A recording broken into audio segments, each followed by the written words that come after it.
Well, good evening, everybody. Thank you for joining us in the room, and for the people online, thank you for joining us as well. It's really wonderful to welcome you here to the University of Wollongong's campus, one of our 9 in Australia. My name is Bradley Williams, Pro Vice Chancellor for University Impact. At the outset, I'd just like to acknowledge let me just get the technology working. Acknowledge the traditional custodians of the lands on which we meet today, both here in person and for those online, and pay my respects to elders past and present, and extend that respect to any Aboriginal and Torres Strait people in the audience today. So the Meet the Researchers is a new public and community engagement forum that the university launched earlier this year, and it's a small demonstration of our commitment to ensuring that the research that we are doing at this institution is more widely disseminated, and in particular, the work that we are doing that is bringing benefit to society, to the world around us. And today is a good example of that, and you'll hear from 2 of our outstanding researchers who will talk to us a bit about mental health. So it is a way in which public and community, including UOW staff and students, can come and actually just hear from our researchers and have a chat to them afterwards. So without any further ado, let me introduce Michelle Townsend, who is Senior Lecturer and Senior Research Fellow in the School of Health and Society and the School of Psychology in the University of Wollongong's Faculty of Arts, Social Sciences and Humanities.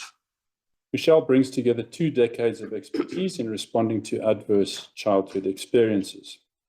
Her research spans the disciplines of psychology and public health, with the goal of understanding, preventing and responding child maltreatment, mental health disorders, self-harm and suicide.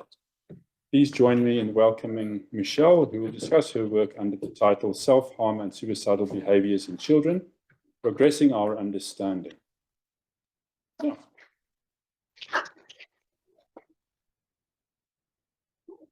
Thank you, everyone, for coming along today and for joining in online. So the focus of my research is really threefold. Firstly, I want to raise people's awareness about self-harm and suicidal behaviours in children that we really can support. Secondly, the identification across settings and contexts, so health and families. And then I want to really put an emphasis on the need to translate the research findings that we have so that we can make a difference across the settings we work in. So I would also like to acknowledge the traditional custodians of the lands on which we meet today and pay my respects to Aboriginal elders past, present and emerging for their ongoing custodianship of the lands in which we live, work, study and play. And I'd like to extend my respects to any Aboriginal people and Torres Strait Islander people that are here today or listening online. I'd also like to really acknowledge that whenever I talk about this topic, this is about people with lived and living experience of these behaviours, or that may care for people, family members or clients or patients or students that also experiencing these difficulties. And the presentation does have some statistics in it, but this is really about individual people and their lives, and I really want to honour that. So just keep in mind for this presentation that if it is at any point in time distressing for you, please feel free to step away. And of course, here are a range of resources that you can draw upon to support you if in need, and I'll show them again at the end of the presentation. So the background to this research is in about 2015, I was doing some work with secondary school teachers, and what they were telling me is that they were seeing increasing numbers of high school students engaging in self-harm behaviours, and that they felt that there was a real lowering of the age group that was happening. So that's really what got me started in thinking about this topic.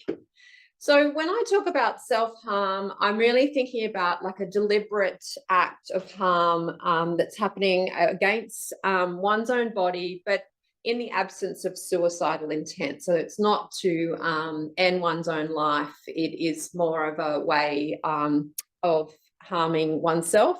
Whereas suicidal behaviours has the broader definition that includes both thinking about suicide, making plans for suicide, and of course, making attempts on lives.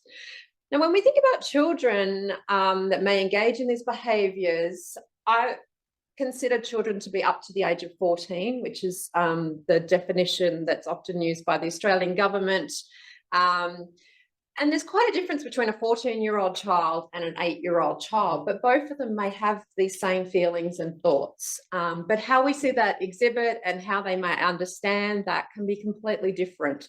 But even if I was thinking about two 10-year-olds, their life experiences can be very different in terms of what they've been exposed to, whether they've had a family member die, whether they're how their culture responds to death and how much they've talked about it. So it can be really different even between individual child alongside their development differences. But there is a lot of concern about the extent that children can understand the concept and the finality of death by suicide. But generally the research suggests that they do have a reasonable comprehension, certainly by the age of 8, 9 years of age. So I like to use the metaphor of the iceberg when I'm thinking about this issue, because at the tip we have the very rare and tragic deaths of a child by suicide. And underneath that, you know, just outside of the water, we have the group of children that do present to health services or to their GPs with their families because of these behaviours.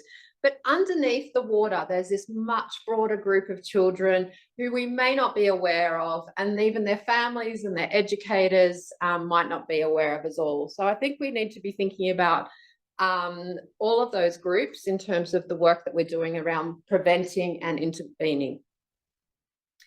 So the research that I've been doing is really taking a whole of systems approach and thinking about how we can learn from parents and carers' experiences, teachers to educators, school psychologists, and child and adolescents with mental health clinicians. And using those individual and group perspectives alongside the data that we have available to us. So at the moment, we've got a really big study that we're just getting off the ground, admittedly taken us 3 years, but is linking the data sets of every child that was born in our local area alongside with their health records, their education records and child protection to really start to understand where are our opportunities to intervene earlier. We're also looking at other publicly accessible data to be able to inform the research and work that we're doing.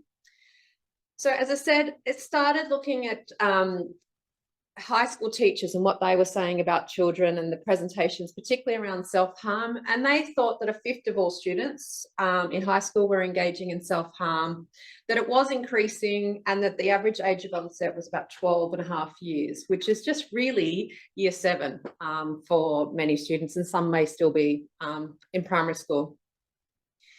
We followed on that research with looking at what parents and carers said about their experiences of their children engaging in these behaviours.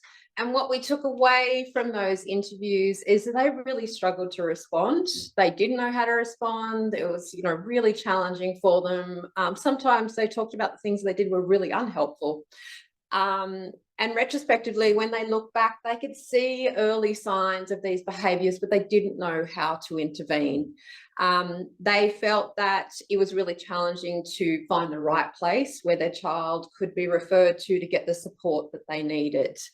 And the parents and carers also talked about the impact it had on their own mental health and their own ability to be able to care for other children, to be able to participate in work and other, you know, meaningful life activities. We then looked a little bit about some public data that was available around critical incidents within the New South Wales public education system. And the key point I just want to take away from that is what we found for the students that were engaging in self-harm or suicidal behaviour within the school context. They were far more likely, about 8.3 times more likely to have ambulance services involved, but they're also more likely than any other incident report to have police involved as well. And I think that's really telling in terms of that for these children, it's a real challenge in a school setting when police get called for these sort of incidents that, can be deeply distressing for them and can impact on their help seeking going ahead.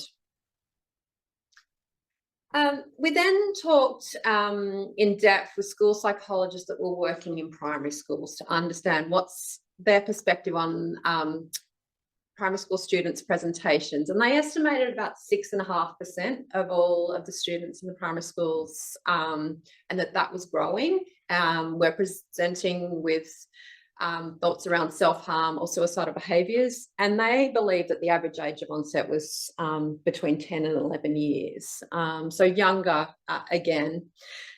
They saw it very much as a coping mechanism that students were using when they were struggling with anxiety, bullying, and family breakdown in particular were the things that they reported.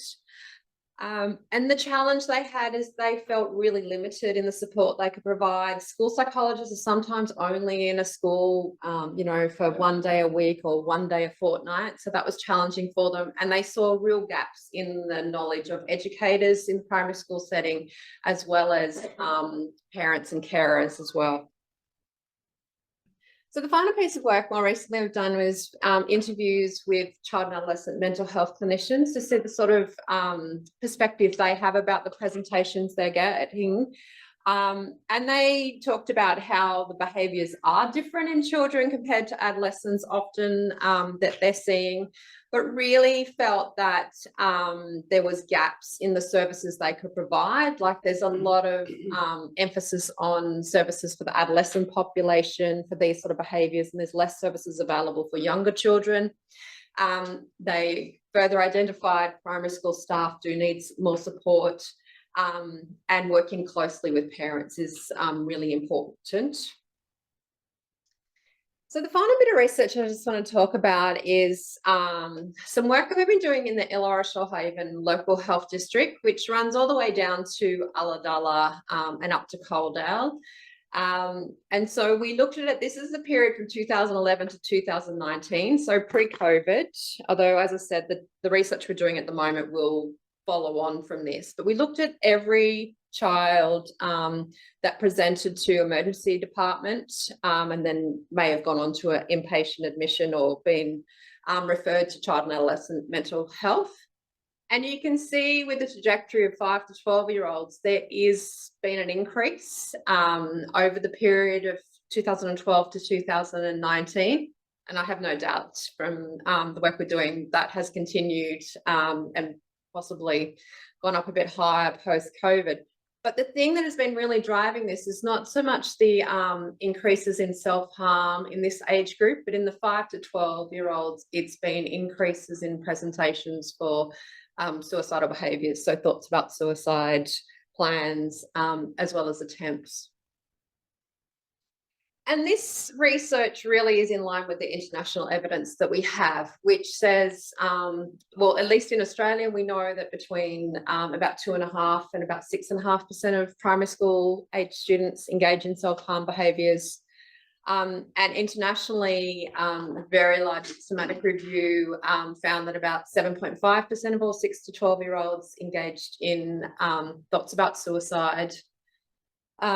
With up to just over 1% making an attempt on their lives. And we know here in Australia, every 11 days, a child aged 14 years and under tragically dies by suicide. So this is a really important issue, and it's not to overlook any other population group in terms of suicide prevention. But this is one that I think does not get a lot of attention. And as a result, the flow on of the resources available to those people that are working with children and families just isn't there. So there's much we don't know. In terms of risk factors, there's overlap between adolescents and children, particularly around mental illness, interpersonal difficulties, family history of self-harm, and suicidal behaviour. We know the research, tells us that maltreatment, childhood maltreatment, as well as economic disadvantage are really strong risk factors.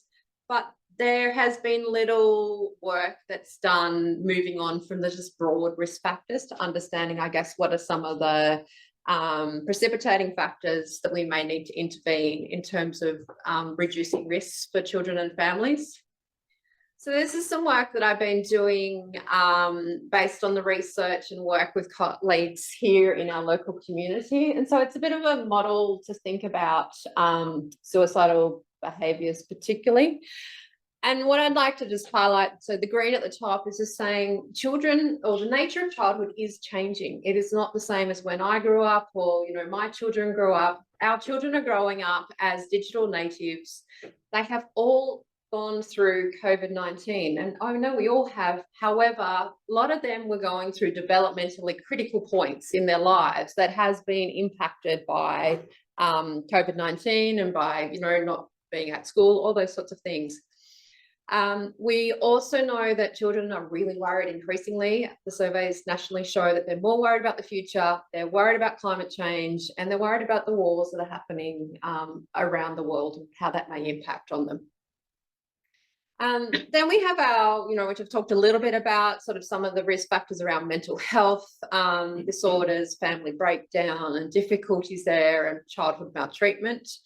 But alongside that, we are increasingly understanding that identity development, which is something that happens throughout that latter period of childhood and into adolescence, is really important and can be a big factor for suicidal behaviours in that age group. And then, you know, alongside that, we know that self-harm, exposure to suicide, bullying and peer victimisation, early drug and alcohol use, and impulsivity are factors.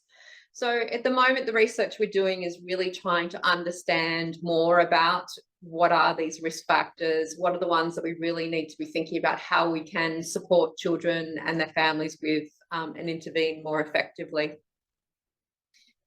But we still face some challenges. One, because it is a sensitive topic, there's not a lot of data, and if there is data, it's not readily shared or accessible to research. As I said before, we just don't understand fully about the extent that children understand the intentionality and finality of death from this age group. I personally think there are some risk factors that are quite specific to children as opposed to adolescents, but we're still doing the research to be able to disentangle that.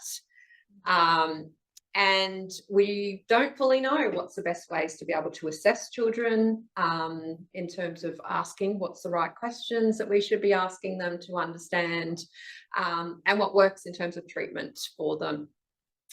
Of course, as in all research, there's no common, you know, definitions or different things that we could use that would make this research easier. And, you know, just talking with people about self-harm and suicide in children is a sensitive topic, let alone talking with children themselves. So that's a real challenge because we don't actually hear directly from children at all within research.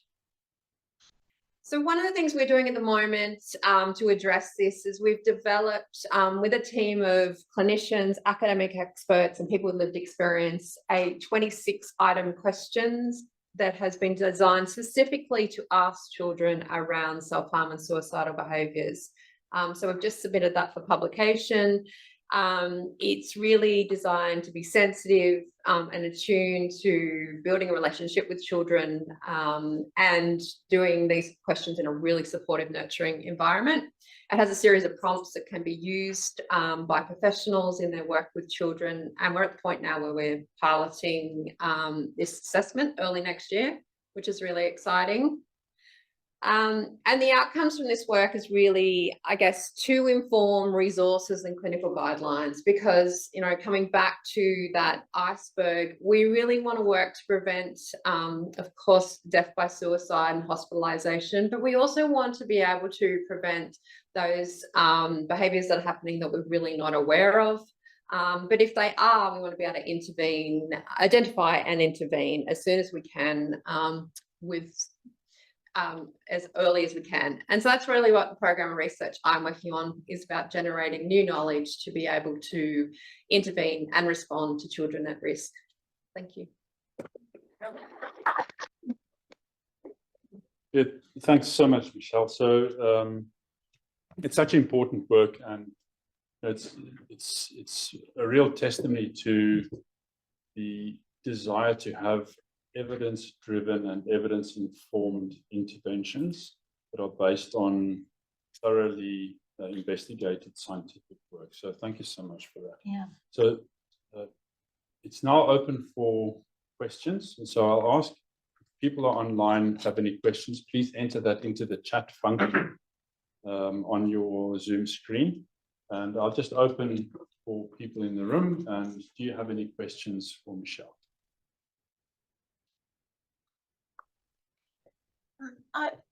Please. My name's Jennifer. My history is I'm a registered nurse, midwife and lactation consultant. I'm questioning whether some of these babies from the word go because of their birth, that perhaps they're at greater risk because their birth has been quite traumatic, whether they develop the memory from some of that. But some of them really struggle to feed. No matter how you want to feed them, they just don't want to do it easily. I have a daughter who's a CNC3 in mental health in adolescent and children's health in the Macarthur region, and just not really talking specific cases, but the things that she's saying is certainly what you're saying. And I look at what she's having to achieve, it's wonderful, and certainly to go outside of your region to have comparable results with Macarthur would be wonderful to help support anything we can do to help the children. Because certainly I am seeing in a job that I had where I supported teachers' aides looking after children with disabilities, the number of them that was mental health, and I flew the state for the Department of Health for my job, seeing kids who were committing suicide. And the worst ones actually were over the other side of the mountains because they didn't have any support and the parents had no support. And this is wonderful to see that we're actually being active to help our children, who are our next generation, to be healthy, happy people. Thank you. Thank you for your question and comments as well. So I'll just say one thing, and this is not a criticism. I try and do this wherever I go and with all of my students is we try not to use the language committing suicide, which I know has been something that we've used for the last 20 or 30 years, because family members that have someone die by suicide then find it that it's something that they've done illegal. Yeah. And traditionally suicide was illegal. Well, it was a crime. yes. So we're just trying to, wherever possible, I talk about language to shift that, because it is hard enough for survivors who've been bereaved by suicide without having that extra added connotation. I'm not an expert in lactation or that early child attachment, but I think it's interesting, given what we know about child maltreatment and that ability to be able to, I guess, attach and have a secure attachment and where you develop from that, that, I'm sure it is a factor. I don't, fully know how to account for it, but I think it is a factor. And the last thing I just like to say is I totally take your point about other local health districts, and, we're not alone in the Illawarra or Shoalhaven. No. I think it's something that's been experienced across Australia. And while we're doing this research study locally, because we really wanted to test out the processes and things like that, it has scope to grow, but all the resources that we aim to do will not just be for this local area. It's really thinking about how do we equip parents, carers, clinicians, educators more broadly. Yeah.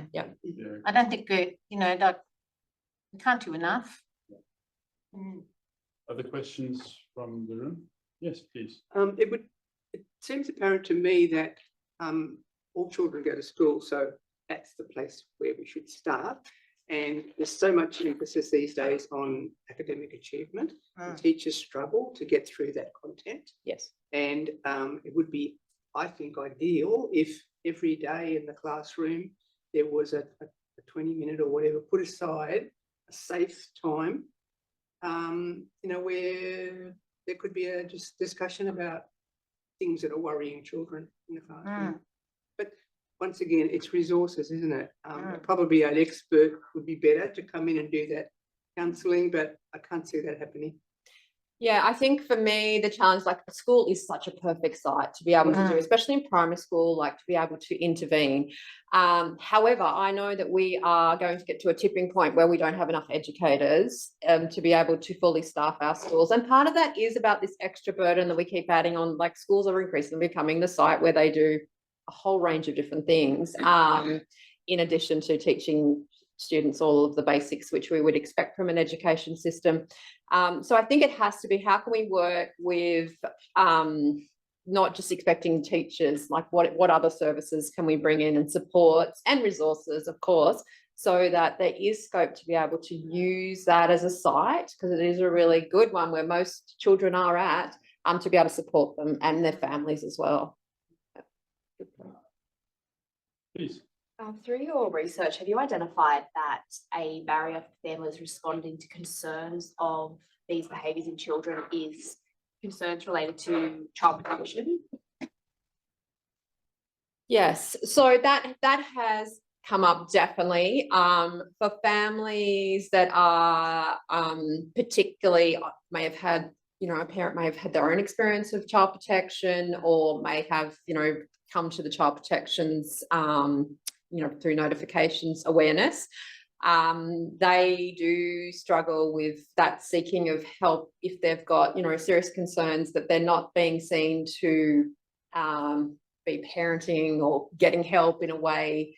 But the reality is all parents, whether they, you know, there are child protection concerns or not, are really struggle to be able to know how to respond in effective ways, and what, you know, what is the pathways for me to go to be able to get support for my child. But I do think that if you have that background, that's an extra layer that is sort of hanging over you in terms of being able to get those supports. So yeah, we really need to be mindful of that. And it's thinking about how we can provide our services in a trauma-informed way, because many of these parents have experienced trauma of their own.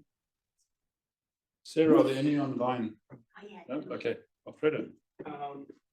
So I've done the mental health first aid training here, and the advice for us with respect to self-harm and suicide ideation is to directly ask whether they are intending to commit suicide, or Jump back to the photo.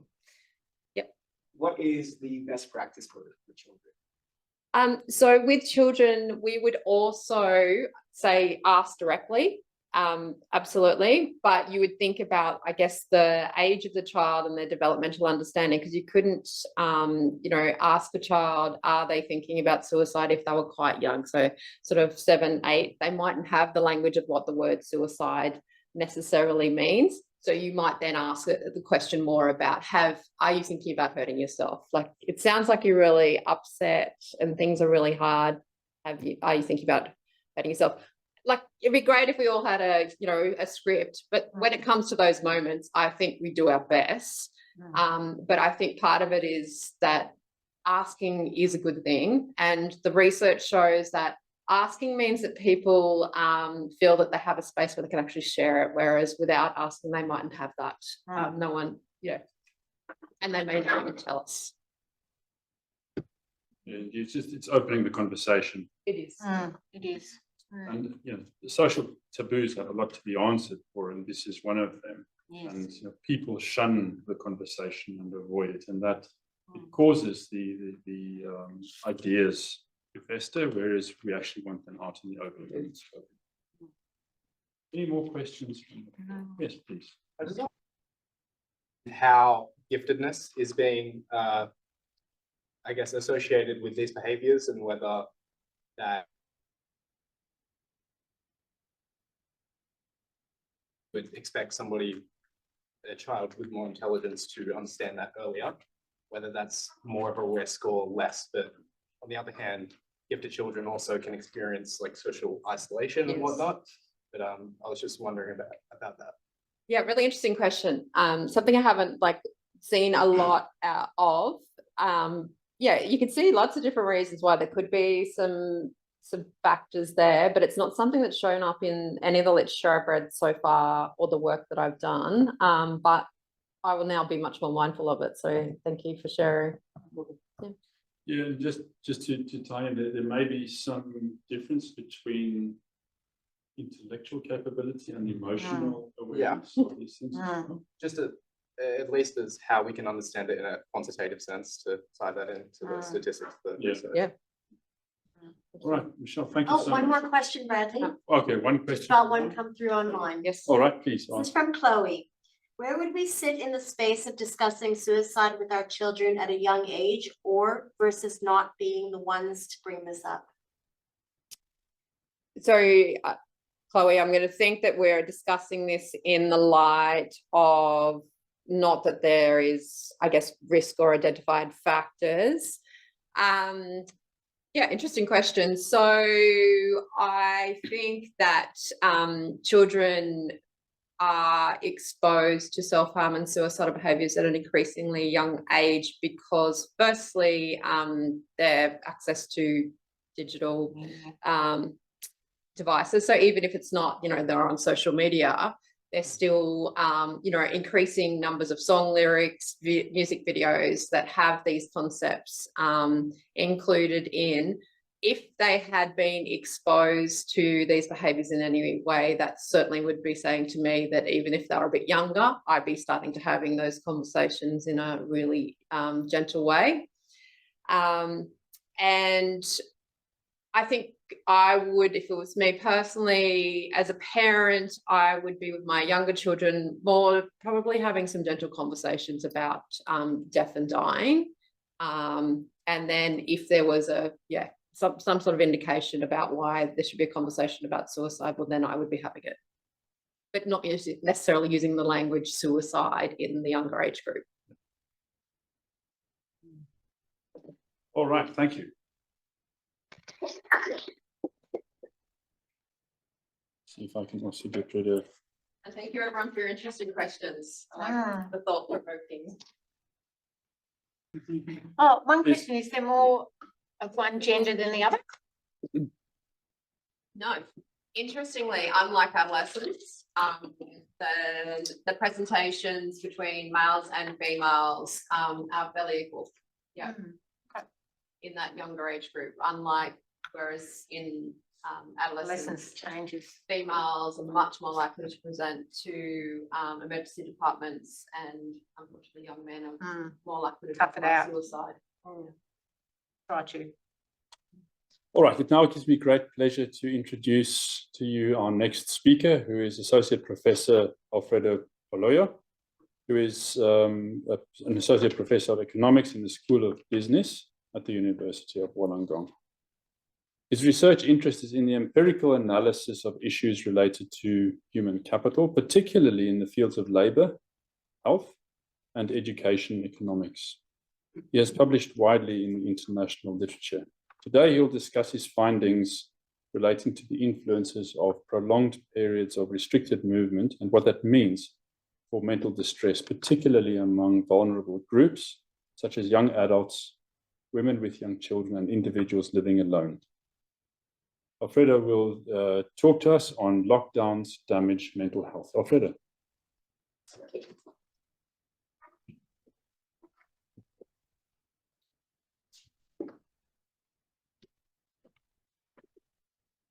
Yeah, so thanks everyone for attending today's Meet the Researcher event, which is always very nice. I mean, I think UOW has established itself as an anchor institution in the Illawarra, and this is one of our outreach events for the community, and I fully support it and thank Bradley for organizing this. I'd also like to thank the participants here and those online, and of course also acknowledge the Aboriginal land upon which we're meeting here today, and also extend my respect, pay my respects to those people, Aboriginal and Torres Strait Islanders participating with us today. So I am an economist, which is unfortunate. There are many things economists do very well, and there are many things that economists do very poorly. But one of the things that economists do very well is to look at trade-offs. So we care very deeply about trade-offs. And in this particular talk tonight, one of the trade-offs that we're going to be looking at is the trade-off between reducing or slowing down the spread of a virus in a pandemic situation versus the potential mental health, adverse potential health, mental health impacts on the people who are locked down, right? So that is a very important question for policymakers, right? Because when policymakers do these types of decisions, they are really looking at what the costs are on one side and what the benefits are on the other side. And it's a very good idea to have a quantitative understanding of what these costs and benefits are. In normal circumstances, that is a very difficult decision to make. In pandemic circumstances, it is almost impossible because the scales that we're talking about here are off the charts, right?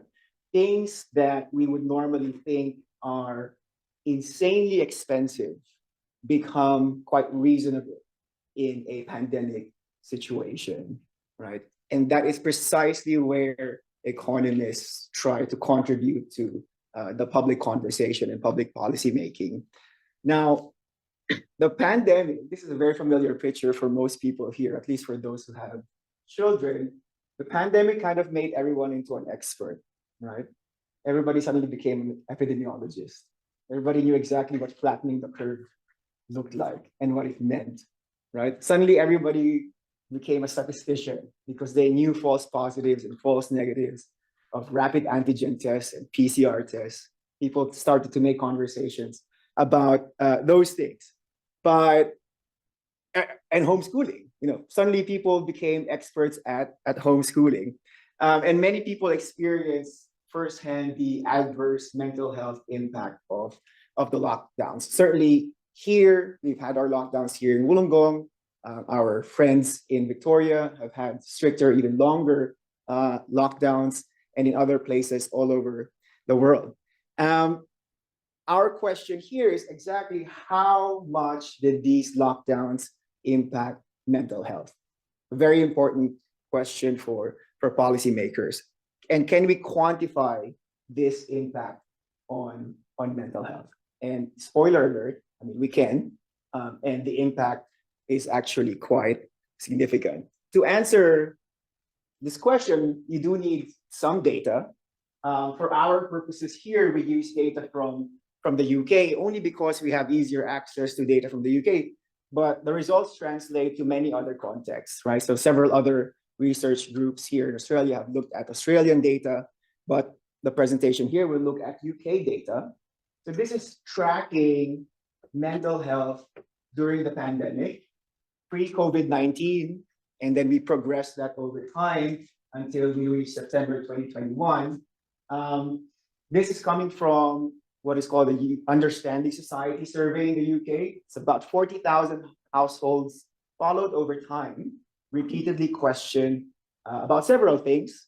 Part of the question is about their mental health. And if it's blue, it's good. Hopefully no one is colorblind, but if it's blue, it's good. And if it's red, it's bad, right? And so if you remember your COVID-19 history, which is fairly recent, basically it happened in first quarter of 2020. And that's when lockdowns started to happen. So in the UK, their first lockdown happened in March.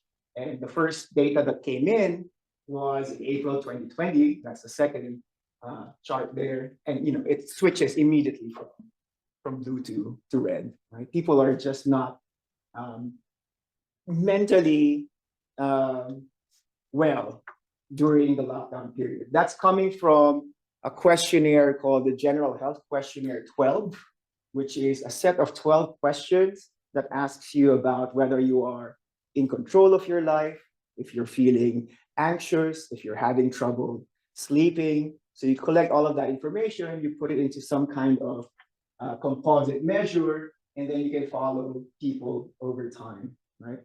That little pointer works, no? But that little red spot that you see there, that's London. People just generally tend to be unhappy in London. But across the board, by the way, over the entire series, they're just relatively more unhappy than the rest of the UK. But you get that data set, but you need more information. You get data from, this is from the, what is called the CGRT, the Oxford COVID-19 Government Response Tracker, which is a measure of how stringent COVID-19 measures were in place for that time period. So this is going from February 20 to September 21 for different parts of the UK.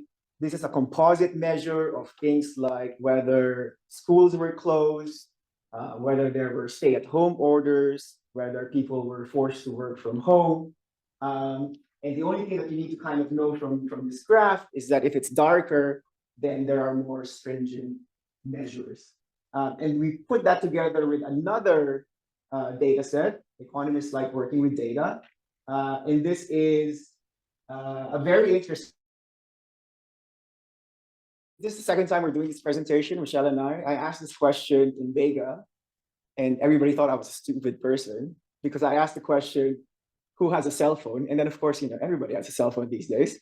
Google tracks you, in case you don't know. And Google tracks you very well. And here we have different regions in the UK and people living in those regions. And we track them over time from February 20, September 21, as usual. And we see how much they have reduced their movement, right? So that's a very special data that Google collects from your cell phone, right? So it measures whether you're moving around, okay? Yes, Jazz, your phone is tracking you. And the darker spots there means that you have reduced your movement by quite a lot, right? And it tracks quite well with the stringency index, right? The stringency index basically tells us, okay, the government is asking you to stay at home. So that's what the government wants you to do. And this is basically whether people are following the government orders, right? And for the most part, they do, right? And that's also true for Australia. If you do something similar for Australia, you'll see people love rules in Australia, even though they claim that they don't like rules in Australia. But people love rules in Australia. If they tell you stay home, people stay home in Australia. And that's clearly evident here as well, right? And you put all of those three things together, right? That's kind of like where the magic happens in this research, is collecting all these bits of information from different data sets, and then we merge them all together, with appropriate ethics approvals and so on. Then we merge them all together and see what we can extract from this merged data set. And this is basically, there are a lot of graphs in this type of research, but this is kind of like a kicker, right? I mean, if I show you this graph, I could have ended this presentation 3 minutes ago, right? The bottom part here is the change in duration of time spent at home. So if you're moving from left to right, you're basically staying at home, right? And if you're like on the left side, you're a little bit more mobile, but if you're on the right side, you're basically fixed. And on the vertical axis, right, so the one that's going up, is a measure of your mental health, right, from this 12-item questionnaire. And it's a line. It's a line that's going up. And what that tells us is that there is this direct association between mental health and your ability to move around, right? And it's upward sloping. That means that the less you're able to move around, the worse you feel, right? At least based on this 12-item questionnaire, right? Now that's fine, right? Most people can stop there, but we're economists, we want to put a dollar term to that. Basically, I forgot the figure, but basically what it means is that if you are locked down, the damage to your mental health is just about as big as getting fired from work, which, nobody wants to experience getting fired from work. And if you do, that is certainly adverse for your mental health. That's basically the magnitude of the drop in mental health fitness for people experiencing the lockdown. As it turns out, people are social creatures. Who knew, right? As it turns out, people like face-to-face interactions. People like seeing each other. You take that away, and people tend to start feeling a little bit bad, right? The key message is that kind of movement is linked to freedom, and freedom is linked to better mental health. That's kind of the key message that has come out of this research. Now, mental health, of course, is a very broad concept, right? A lot of things go into mental health. These are the 12 items in this GHQ 12 questionnaire.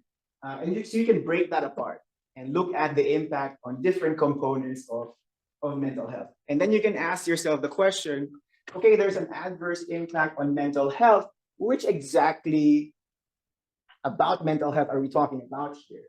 For the most part, it's really the inability to concentrate.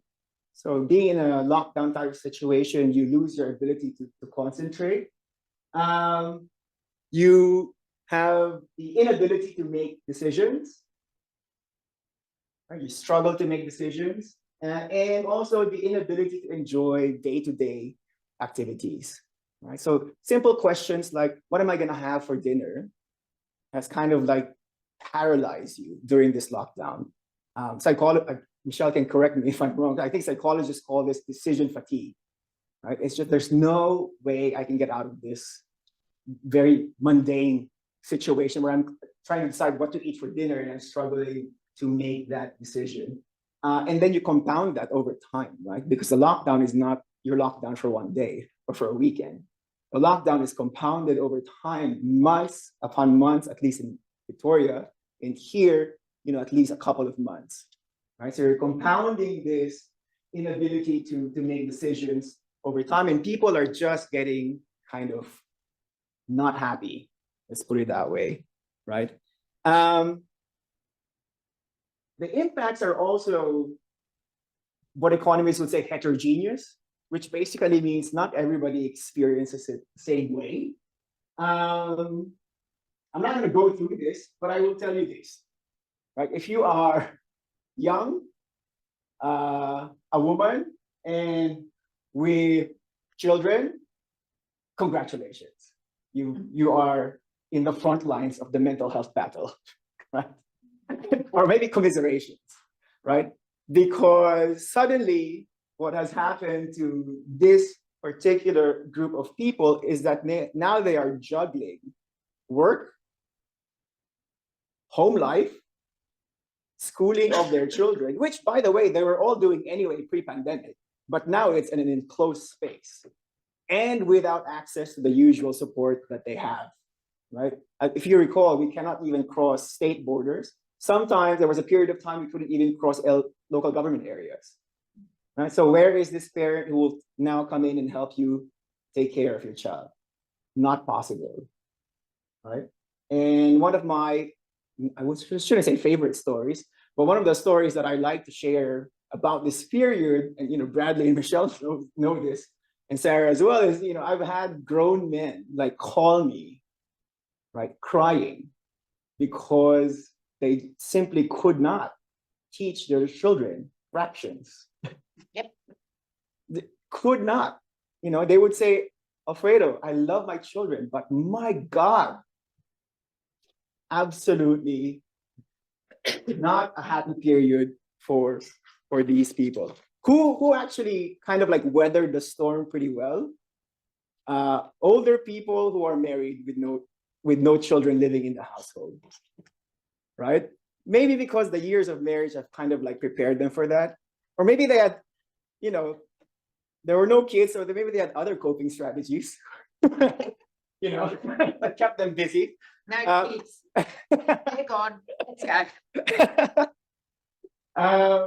But with kids, Tried well. how could you? Right? It was very tough time for people with kids, women in particular.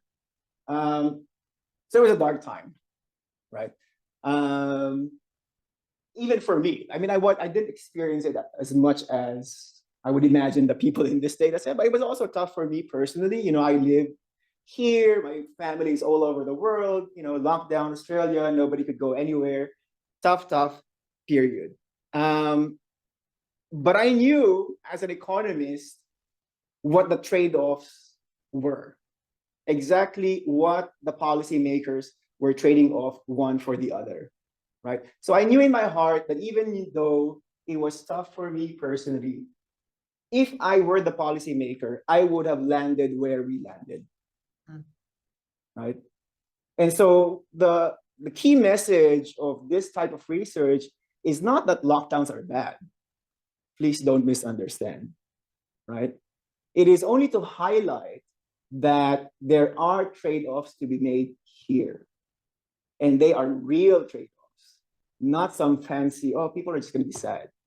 No, these are massive, massive adverse impacts on people's mental health. Should we not have done it? I think we should have done it. But at least let's be honest about what it cost us to get us here, right? So that's very important. That's one of the key takeaways. Policy making in a normal environment is hard enough. Policy making during a pandemic, it's like balancing two houses of cards on two sides of a seesaw, right?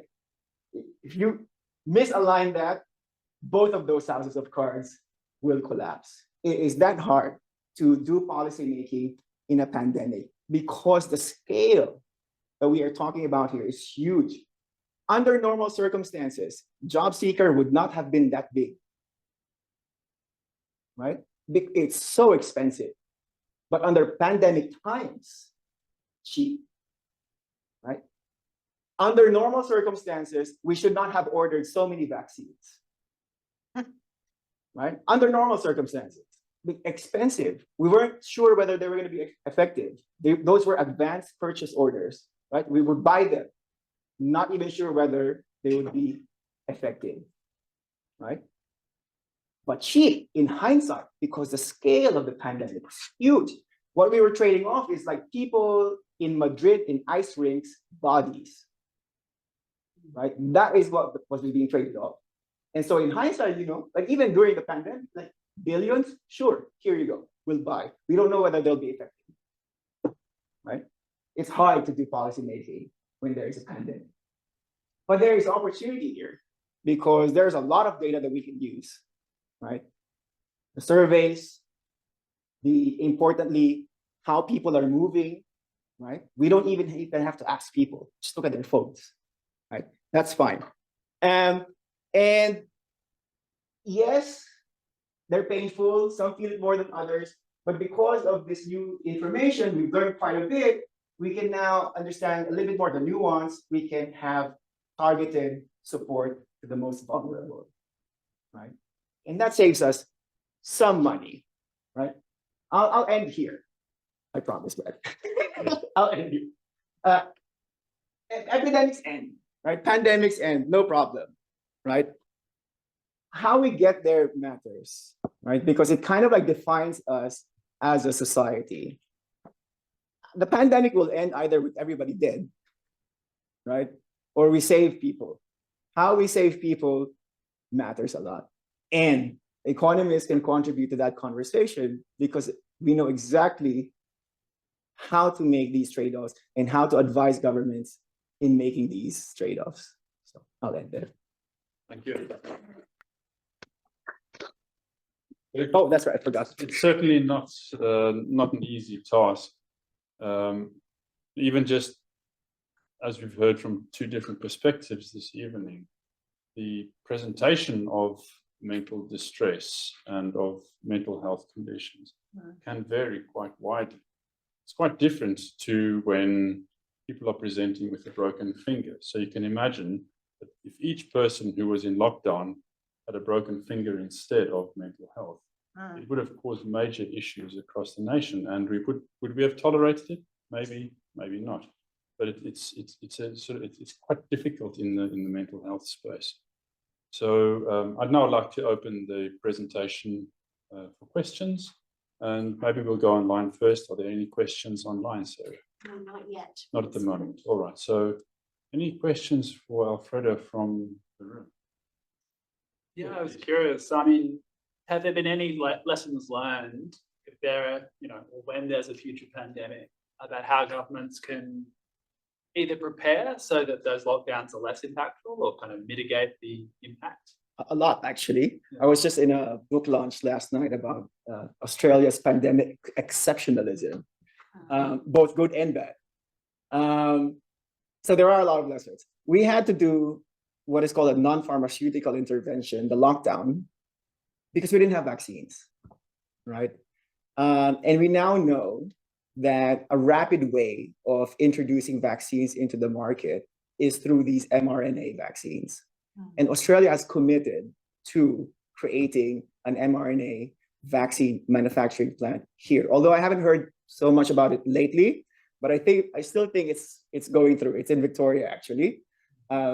So that's one thing, right? The other thing that we did learn, and this is using US data, is that at least for COVID-19, viruses are very different from each other, but at least for the virus SARS-CoV-2, schools, probably we could have let schools be open a little bit longer, right? That's another lesson learned. And number three, at least what's relevant for Australia is maybe a rethink of our medical regulatory institutions. We, for example, struggled with getting rapid antigen tests in Australia for some reason. Some people would speculate it was because the PCR testing people had a very strong lobby, and they were lobbying politicians to kind of discredit rapid antigen testing. But rapid antigen testing is cheap, very easily deployed, put it all in supermarkets. You don't need somebody sticking a thing in your nose, right? So a lot of those things are lessons learned from this pandemic, which I think if we implement some of the lessons and some of the policy recommendations that have come out of COVID-19, we will be in a much better position to managing future, and there will be future diseases. Yeah, I suppose part of the difficulty, at least initially, was that we just didn't understand what the implications were. Because previous SARS viruses were highly pathogenic. But COVID as well, but not quite to the extent of previous SARS virus. Just that lack of knowledge meant the shutdown and just let's figure it out from there. Right. And then maybe just a comment from a scientist on the PCR versus the rapid antigen test. Again, the rapid antigen tests, the RAT tests, were available much later in the play. The PCR was available much earlier in the play. It's definitive is the PCR, including which strain of virus the individual has. And that enabled a lot of underlying data to feed into the decision making about the extent and the depth of the lockdowns, and then also in relation to emerging strains that may be more or less pathogenic than existing strains doing around in the population. So it is a very complex and difficult setting when one doesn't actually understand this. What the new strain will do or how it will impact. If this was something like Ebola, which happens to not be airborne, but became airborne, we would be desperately thankful for the lockdowns because of the very high rate of succumbing to the Ebola virus. Other questions from the floor? Yeah. Yes. Just going back to the human cost, I think we're all aware that suicide and domestic violence rates all went out of control tragically. And something that I could never quite understand was why so many couples became pregnant. I know there's that. I understand that, but I don't understand that those people did not comprehend what was happening in the world and the future. And we are seeing now those children who were conceived and born during those times with a huge range of problems, developmental problems, particularly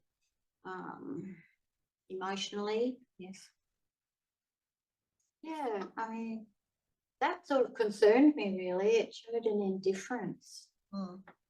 Alfredo? Yeah, well, that's way beyond the scope of what I said, but it does present an interesting situation, because what you have for those types of kids is really, they were not planned kids in one sense, right?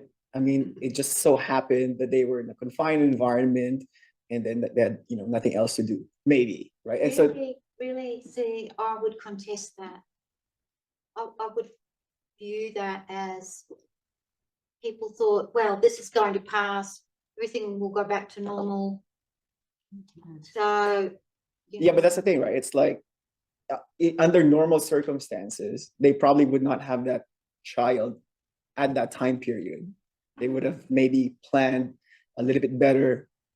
You know what I'm saying? It's like these circumstances led to them conceiving a child. But they knew how jam-packed the hospitals were, and they wouldn't be able to have visitors, and they wouldn't have help from extended family. Exactly. So they would not be the ones who would have been able to provide a well-functioning environment for raising a child, and which is why I would suspect you would observe more developmental problems for children Yes, conceived during that and there period. are. Yeah. I'm just laughing as a midwife. The most common month of having babies is September. Yep. Exactly 9 months from Christmas Day. So that tells you events that happen every year make the most babies in an environment. The other thing that can affect a baby's wellness, whether it's physical or emotional, is the cortisol level of the mother while she's pregnant. And if she's got a pregnancy under stress, that baby is at great risk of lots of things. And I would think some of these babies that were unplanned during COVID conception are probably our kids that are going to be most affected. There was a question. Yeah, that chart that you had with the green and the red and the periods of change, one of the things I was interested in, I'm not a fan of people's mental health going down the toilet. Next one over, the green one is the one I want. Yeah, that one. So this is like the stringency, and the mobility reduces and the mental health goes up, gets worse as the mobility comes down. But then we let people move again. And does the mental health resolve itself? Because like the idea of like a broken finger, you'd say, well, regardless of whether you're allowed out of your house, your finger is still going to take 8 weeks to heal. I'm interested in how much things just resolve themselves mental health wise by simply allowing the population to move. It doesn't mean you should let their mental health go down the toilet and say, oh, well, it'll fix itself when we let them out again. Yeah. But I am interested in how quickly that situation is fixed by the removal of the lockdown. And does the data say much about that? So we can comment. It's not definitive, but you can see that the lockdown kicked in here in March. And so you observe that very huge drop from, very blue to super red. And the lockdown did continue, and there is a lightening of the red. So there is some learning effect, right? People have this is a pretty bad situation that I've been put in, but this is probably a good idea to lock down. And so mental health does adjust, but it doesn't recover to pre-COVID-19 levels, right? Even as you project that farther into the future. But then it becomes even more complicated to answer that question, because other things are changing as well. Not just the lockdowns, the vaccines have started to come in, more testing has started to come in, more mental health aid has been put forward by the state. And so it becomes a little bit trickier to disentangle that. But at least at the start, you can see there's a little bit of a learning effect, I would suspect, that people kind of realize this is not good, but probably better than dead. Yeah. Yeah. Do you think, being England or United Kingdom, you're looking at, to me, I'm looking at the seasons. We've got the winter and spring and summer, that the summer sort of time is a little bit better than the winter. So that's Well, true. the weather may affect them, just, it's not looking great outside. I don't feel so happy today. It's hard. That is possible, but it's hard to disentangle that. That's what I mean. Yeah. Yeah, but it is I'm possible. wondering if that's a contributing factor for some of it as well. That They can see daylight outside rather than a That's winter. that, I think in Scotland it's always doing that, but anyway. But it is difficult to disentangle because they also eased up on the lockdowns during summer months. Yeah, Right. because the virus is going to go, it's too hot, I'm dying. Right. It'll be better. Or, you know, it's out, people are outdoors, it's not Yeah. necessarily indoors. So it coincides, it's hard to disentangle, but it's Mm. certainly something that Contributing is factor, yeah. A plausible. variable, it's a pain in the butt to accredit to anything. That's right. Yeah. Hmm. Any questions online or not? No, but just a lovely comment from Nicole to probably both Alfredo and Michelle. Thank you for sharing much needed research results and awareness. Yeah, thanks, Yeah, Nicole. that's great. right. Hmm. Any other questions in the room? One more. Yeah, sure. I mean, it's actually a question for Alfredo and Michelle as well.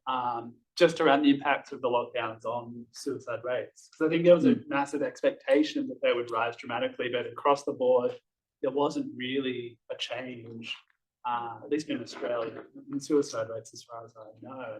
And is there much theorizing about what it is? I'll defer to the psychologist. Yeah, first question. I was going to comment on this before. Actually, yes, there was a slight decline, and the reason that's being proposed for that is the increase in social support, because poverty does really put people in states of despair, and when they don't have that level of support to meet their basic needs, it's very tough. It's So hard to see a way up. I will just add to that. Sorry, Bradley. No, you go ahead. Because we do have data on that actually. Well, I should just preface this that the Treasury in Australia did spectacularly well in managing the pandemic. Not all government departments in Australia did, but like Treasury did very, very well. And one of the more counterintuitive findings that you would find in the data is that during the COVID pandemic, people would kind of assume that economically people were worse off. But actually, the size of the payments were so huge that food insecurity declined, childhood poverty declined. I mean, poverty just went like, nobody became poor because here's some money, here you go. And that, because it is a risk factor for intentional self-harm, is what the Australian Bureau of Statistics calls it, that I think you would present in the data set as well, that there are less people trying to commit that. Sorry, not commit. There you go. There you go. Sorry, but I'm learning, Michelle. All right, thanks again, and please join me in thanking both of our. Yeah. Thanks to everyone online for joining us this evening and in the room as well.